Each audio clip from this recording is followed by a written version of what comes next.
Fala galera, professor Luiz aqui, mais uma vez, agora para a gente continuar os nossos tópicos de Biologia 1. Hoje nós vamos falar sobre circulação humana, especificamente, e sobre uma coisinha chamada de ciclo cardíaco e sobre os vasos sanguíneos. Então, vamos começar diretamente por aqui. Aqui, ó, ciclos cardíacos e vasos sanguíneos. Bem, tópicos da aula de hoje, onde a gente vai começar. Bom, a gente vai dividir essa aula em algumas etapas. Primeiro, a gente vai falar dos movimentos cardíacos. Depois, vamos falar um pouquinho sobre os vasos sanguíneos. E, no final da aula, nós vamos comentar um pouquinho sobre a estrutura do sangue do corpo humano. Beleza, gente? Então, para começar aqui, ó, aqui eu montei um quadrinho, para quem quiser utilizá-lo, fique à vontade, mas eu vou dividi-lo em pedaços. Primeiro pedaço, dos movimentos cardíacos. Quando a gente fala de movimento cardíaco, de ciclo cardíaco, de movimento do coração, a gente tem que ter noção de dois nomes: sístole e diástole. Em outras palavras, sístole é a contração das cavidades cardíacas e diástole é o relaxamento das cavidades cardíacas. Por causa dessas funções de relaxamento, de contração dessas cavidades, nós vamos ter abertura e fechamento das válvulas presentes no nosso coração. Eu vou focar em duas, que é a tricúspide mitral, que eu já volto a falar um pouquinho delas, beleza? Mas, para trabalhar com esses movimentos, eu também vou ter que falar de duas estruturas, duas regiões presentes no teu coração, que é o NSA, o nódulo sinoatrial, e o NAV, o nódulo atrioventricular, como a gente pode ver bem aqui. Por quê? Esse primeiro aqui, que a gente vai gastar um tempinho mais falando, ele é o responsável por gerar esses estímulos elétricos, esses estímulos nervosos no coração e mantém o nosso ritmo cardíaco. Tranquilo, gente? Então, olha só que interessante. Aqui você está vendo um maravilhoso coração humano bombeando o sangue, seja em direção a uma cavidade, dos átrios em direção aos ventrículos, ou em direção ao corpo todo. Esse é o ciclo cardíaco, com movimentos de contração dos átrios e contração dos ventrículos, com relaxamento dos átrios e relaxamento dos ventrículos. Essa movimentação é o que a gente chama de sístole e diástole. Você tem momentos de sístole atrial e de diástole atrial, assim como eu tenho momentos de sístole ventricular e diástole ventricular. Tá vendo aqui, ó? Vou marcar aqui para vocês, ó. Essa regiãozinha aqui, ó, amarela, essa regiãozinha aqui é o nosso NSA.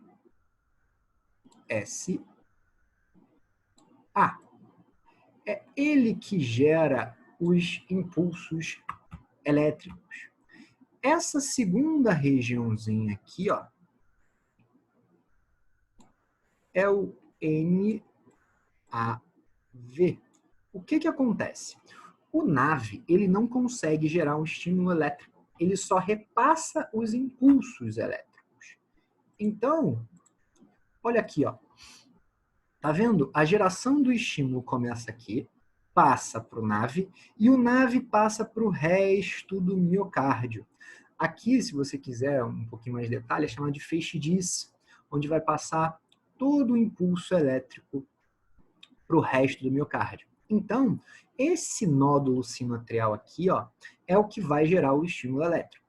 O atrioventricular, ele só repassa esses estímulos. O que são essas regiões? Por que a gente chama de nódulos? Porque são regiões, são células do próprio miocárdio, são células do próprio tecido cardíaco, que são adaptadas, que são diferenciadas para gerar esses estímulos. Beleza, gente? Então, o próprio coração se estimula. Outra coisa interessante da gente ver é que essa funcionalidade do nódulo sinoatrial, ela é considerada como um marca-passo natural. Para quem não conhece o marca-passo, para quem nunca ouviu falar de um marca-passo, o marca-passo é uma estrutura médica utilizada para substituir esse nódulo sinoatrial quando ele para de funcionar devido a algum problema, a alguma doença no coração. O marcapasso ele regula essa frequência elétrica por o nódulo parar de funcionar, o NSA, ou então por o caso de alguma arritmia, beleza, gente?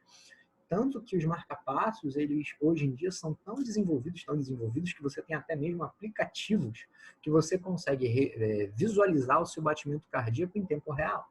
Beleza, gente? Então, vamos continuar aqui, ó. Olha só. Olha só como essa região aqui, eles estão mais relaxados depois de uma contração. Olha só. Também tem um momento em que, ó, eles contraem, jogando para fora o sangue, e essas regiões vão começar a receber o sangue. Então, o que eu estou vendo aqui? Eu estou vendo aqui uma contração, beleza? Eu estou vendo uma sístole ventricular. Enquanto eu tenho momentos onde ele faz o movimento de apertar o sangue ali nos átrios, que seria a sístole atrial. E você fica variando o batimento cardíaco regularmente. Esse ritmo cardíaco é o que gera a nossa circulação. Beleza, gente? Então, voltando aqui, ó, coisas que a gente pode falar contração e relaxamento dos vasos e abertura e fechamento das válvulas. Então, olha só, nesse momento aqui, vamos marcar. Tá vendo que as válvulas estão fechadas aqui, ó? Essas válvulas estão fechadas porque quando eu voltar aqui, ó,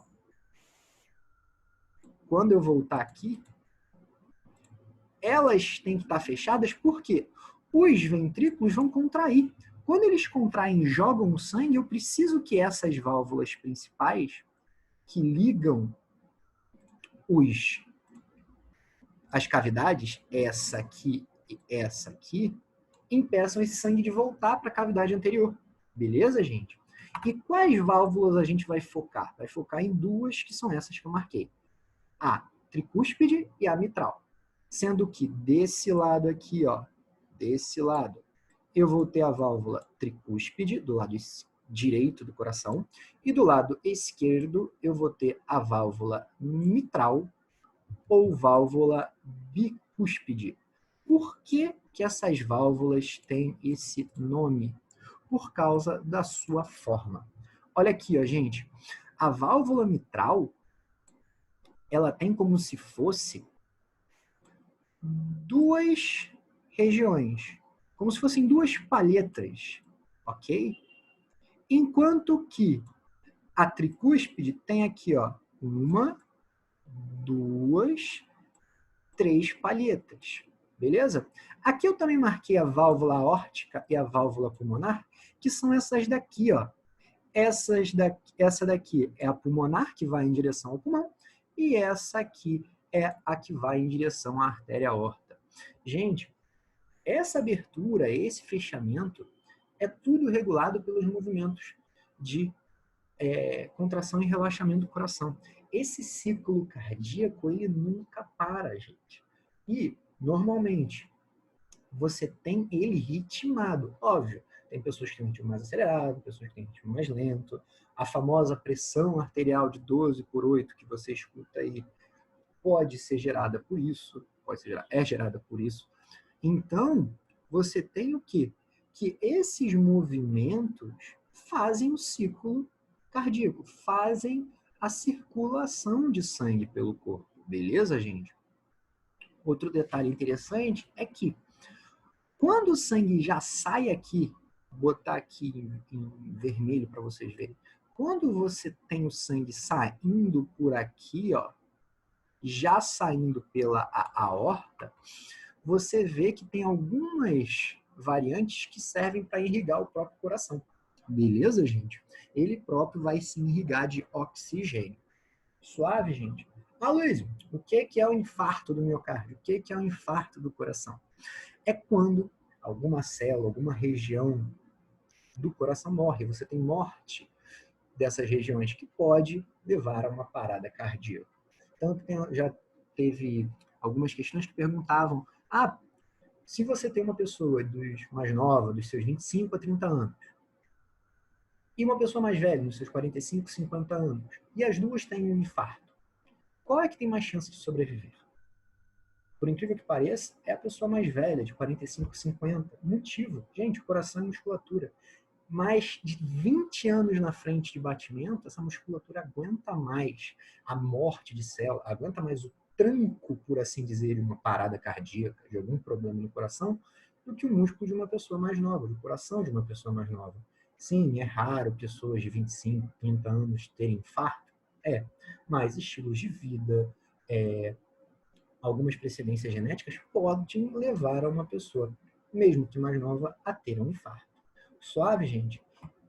Agora deixa eu limpar aqui, só para, antes de fechar e seguir, nunca se esqueçam, gente, essa figura, esse esqueminha aqui é muito interessante você ver sobre a contração e o relaxamento das cavidades cardíacas. Show, gente?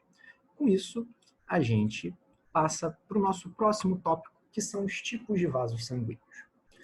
Bom, a gente vai dividir em 3 principais vasos e alguns ramificados. Os 3 principais: artérias, depois capilares e as veias. Normalmente são esses que a gente conhece mais, normalmente são esses que a gente fala mais. Definições básicas: artérias mais grossas e resistentes, capilares são os mais finos e mais permeáveis, e as veias são as mais maleáveis e com a presença dessas maravilhosas estruturas aqui, que são as válvulas, e eu já vou explicar para vocês o motivo dessa existência. Bom, primeiro vamos falar das artérias. A artéria, uma musculatura lisa, todos vão ter, tranquilo, só que elas são extremamente mais grossas e são muito mais resistentes que veias e que capilares também. Motivo: qual é o tipo de vaso que sempre está saindo do coração? O vaso que sai do coração são sempre as artérias. Então elas foram selecionadas evolutivamente, obviamente, para aguentar mais pressão, para aguentar mais o tranco que uma sístole ventricular vai gerar. Se a gente for comparar, pensar, por exemplo, na artéria aorta, ela vai ser a artéria que vai ser mais resistente, ela tem que aguentar a pressão mais forte gerada pelo seu coração. Agora, conforme a gente vai passando, conforme a gente vai indo pelo ciclo cardíaco, por assim dizer, conforme a gente vai descendo, vou botar nessa direção aqui, ó. Conforme a gente vai descendo, você vai ver que a pressão, ela vai diminuindo. Não tem como. O coração bombeia o sangue na altura do seu peito e vai ter que chegar até a ponta do teu dedo mindinho do pé e voltar para sua cabeça. Obviamente que nesse processo você tem uma perda gradual de pressão no sangue. Agora, olha para cá. Já falei, aqui é onde a gente vai ter maior pressão. Depois a gente vai ter os capilares. Mas, Luiz, os capilares não eram os mais finos? Sim, são os mais finos. É onde a gente tem, inclusive, a troca gasosa, que eu vou falar mais para frente. Mas, poxa, se eles são mais finos que veias, como é que eles aguentam essa pressão, gente? A grande ideia é que os capilares, como você pode ver aqui, eles são extremamente ramificados. E mesmo assim, eu tenho rompimento de vasos por qualquer coisa. Só a gente comparar locais onde você tem um ar mais seco, uma pressão diferenciada, pessoas têm sangramentos nasais constantes, porque aqui é uma região extremamente capilarizada, explode capilar à torta e à direita, e por causa disso você tem sangramentos. Agora, as veias são os lugares que a gente vai ter menor pressão. Até por isso, evolutivamente, nós acabamos sendo selecionados para ter válvulas dentro das veias. O que essas válvulas vão fazer? Essas válvulas vão impedir que, por exemplo, o sangue vai descer em direção ao seu pé. Ok, a gravidade ajuda, ótimo. Só que esse sangue que foi lá para o teu pé, ele vai ter que subir o teu coração. Na subida contra a gravidade, como é que essa pressão aguenta? Bom, essas válvulas vão impedir que esse sangue volte para você não ter uma interrupção do ciclo, e outra, Essas veias, elas ficam pressionadas por algumas musculaturas lisas ou musculaturas esqueléticas ao longo do seu corpo, o que faz elas serem pressionadas. Lembrando, como elas são maleáveis e delgadas, isso é muito mais fácil. Logo, isso faz com que a pressão de sangue se mantenha. Tanto que, se você vê a maioria dos problemas relacionados com circulação, a maioria dos problemas relacionados com entupimentos de vasos e afins, são localizados em membros inferiores. Tromboses, por exemplo, entupimentos de veias. Não é uma exclusividade, mas podem acontecer. Tranquilo, gente? Então, vamos lá. A gente tem as artérias sendo mais grossas, depois um pouquinho mais fininhas, um pouquinho mais maleáveis, delgadas, a gente tem as veias, e por último, as mais finas são os capilares. Agora, em pressão, onde eu tenho maior pressão? Maior pressão sempre é em artéria, depois capilares e por último, as veias. Suave, gente? A gente vai continuar falando nisso aqui, ó. Só para dar uma limpada aqui. Olha só, aqui está um outro esqueminha para você. Primeiro, coisas importantes que eu quero mostrar para você. Aqui eu botei um fluxo de sangue. De que forma? A artéria. Como eu falei, por que eu falei que elas eram mais conhecidas? Porque as artérias elas se ramificam. E se ramificam em estruturas chamadas arteríolas, que se ramificam finalmente nos capilares. E é aqui nos capilares, onde, botando aqui, ó, botei aqui um sangue, supondo, com mais O2, aquele sangue chamado de sangue oxigenado ou sangue arterial, vai doar esse oxigênio para algumas células e, em troca, vai receber o gás carbônico em excesso, gerando um sangue venoso. E esse sangue venoso vai cair nas vênulas, convergindo finalmente nas veias até voltar no coração, novamente para retomar o ciclo cardíaco. Isso aqui é um exemplo bem tranquilinho, tá, gente? Aqui eu também estou marcando as válvulas. Aqui é uma outra forma de marcação. Suave, gente, tudo bem? Bom, essa é a estrutura dos vasos sanguíneos, essa é a estrutura do seu sistema circulatório e é assim que funciona. Outra coisa interessante da gente falar, olha só, quão a gente tem de mais tecido, mais compacto, mais grosso do que aqui é muito mais delgado, aqui é muito mais maleável, por assim dizer. E em capilares eu nem comento a maleabilidade, tanto que o tecido aqui, ó, é extremamente fino para permitir uma permeabilidade de tanto gases quanto nutrientes. Suave, gente? Agora, olha só. Vamos falar um pouquinho da composição do sangue, que é só para fechar. O teu sangue é dividido em duas porções. O plasma sanguíneo e os elementos figurados. O plasma sanguíneo é muito tranquilo. O plasma sanguíneo é a parte líquida do sangue. É onde tem principalmente água, é onde a gente vai ter os nutrientes, tranquilo, onde glicose, aminoácidos vão ficar dissolvidos e vão passar pelo seu corpo. Sendo mais específico, 55% do seu sangue é de plasma e 45% são dos elementos figurados. Detalhe, desse 55% que é plasma, mais de 90% é água. Enfim, esses elementos figurados são divididos em três: hemácias, leucócitos e plaquetas. Vamos estudá-los um pouquinho mais a fundo. Olha só, gente. Vamos começar aqui. Ó. Leucócitos são as nossas principais células de defesa. Tranquilo, gente? São as nossas principais células de defesa. Suave. E, com isso, o que a gente tem? É muito fácil para a gente dizer, é célula de defesa. Só que existem diferentes tipos de leucócitos. Primeiro, nós temos os agranulócitos e os granulócitos. Qual é a diferença? Se você olhar aqui, ó, os agranulócitos, nós temos a membrana plasmática, um núcleo ali dentro, só que eu não tenho nenhuma granulação nessa membrana. Se eu pego um outro aqui ou aqui, você vê que essa membrana é toda granulada, ok? Cheio de proteínas ali formando esses grânulos. Mas vamos separar. Primeiro, vamos definições básicas. Linfócitos são os leucócitos responsáveis pela produção de anticorpos. Monócitos, eles vão ser responsáveis por um processinho chamado de fagocitose, principal forma de defesa do seu corpo contra antígenos. Antígeno é qualquer tipo de invasor no seu corpo, tá, gente? O monócito tem uma coisa muito interessante, que ele atua no sangue, mas ele pode romper a barreira do vaso sanguíneo por um capilar ou coisa do gênero, ir até um tecido. Quando ele faz esse processo, essa passagem do vaso sanguíneo para o tecido, que é chamado de diapedese, ele deixa de se chamar monócito e passa a se chamar macrófago.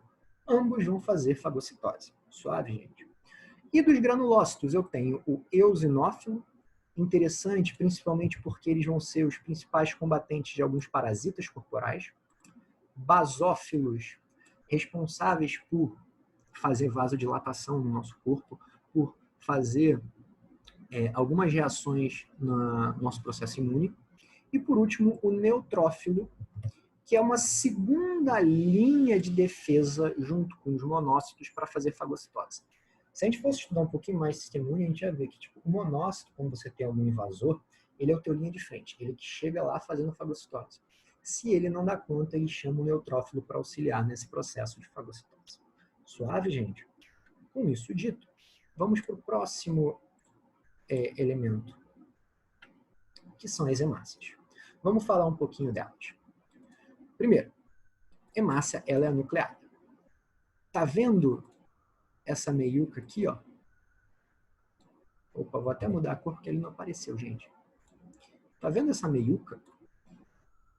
Esse espaço branco, esse espaço vazio, era para onde está o núcleo. Ela perdeu esse núcleo porque, dessa forma, ela ganha mais espaço para carregar gases, que é a principal função de uma hemácia. Se a gente fosse colocar aqui, ó, botando O2 e o CO2. Suave, gente. Nesse caso, outra coisa interessante de a gente falar é a estrutura. Pode chamar de um disco bicôncavo. Ela tem essas duas vertentes, uma do lado da outra. E, por último, mas não menos importante, a sua composição interna. Dentro das hemácias eu tenho essa maravilhosa proteína chamada de hemoglobina. Uma coisa interessante da gente ver é que a hemácia é a célula que vai carregar os gases, ok? Ok. Mas quem vai fazer a ligação com os gases é a hemoglobina. É a hemoglobina que vai conseguir se ligar com oxigênio e com gás carbônico, que a gente falou anteriormente, que classifica o sangue em arterial e sangue venoso. Beleza, gente? E, não menos importante, nós temos as plaquetas. Função básica de plaquetas: fazer a coagulação sanguínea. O que é isso? Coagulação sanguínea é o processo de você evitar um sangramento, evitar uma hemorragia, você combater um machucado, um corte, um rompimento de vaso. Então eu botei essa figura aqui da plaqueta um pouco mais estruturada, um pouco mais visual, e aqui ela um pouquinho mais didática, mostrando um glóbulo branco, mostrando um glóbulo vermelho, que é a hemácia. Se você quiser um nome mais correto, atual, que é eritrócito, pode usar também. A plaqueta, o que ela vai fazer? Se ocorre, digamos que ocorra um rompimento aqui, a plaqueta ela vai ocupar todo o espaço, vai evitar um rompimento, não só a plaqueta, mas outros tipos de fibras, para evitar um sangramento maior. Outra coisa interessante da gente ver é que hemácia é célula, glóbulo branco é célula, plaqueta não é célula. Plaqueta é fragmento de célula, fragmento de uma célula muito maior, chamada de megacariócito, lá na síntese das células de defesa do sua, digamos assim, do teu sistema imune. Show, galera? Bom, outra coisa legal da gente falar é que plaqueta sozinha não consegue fazer a coagulação. Você precisa da plaqueta, eu preciso de cálcio, eu preciso de vitamina K. eu preciso ativar umas substâncias, principalmente uma substância chamada de fibrina, que vai fazer a fibra que vai evitar essa hemorragia, que vai evitar esse sangramento. Suave, gente? Bom, com isso, nós fechamos esse nosso queridíssimo módulo 5, nosso capítulo 5 de Biologia 1, tá, galera? Com isso, eu me despeço, fiquem em paz e até uma próxima.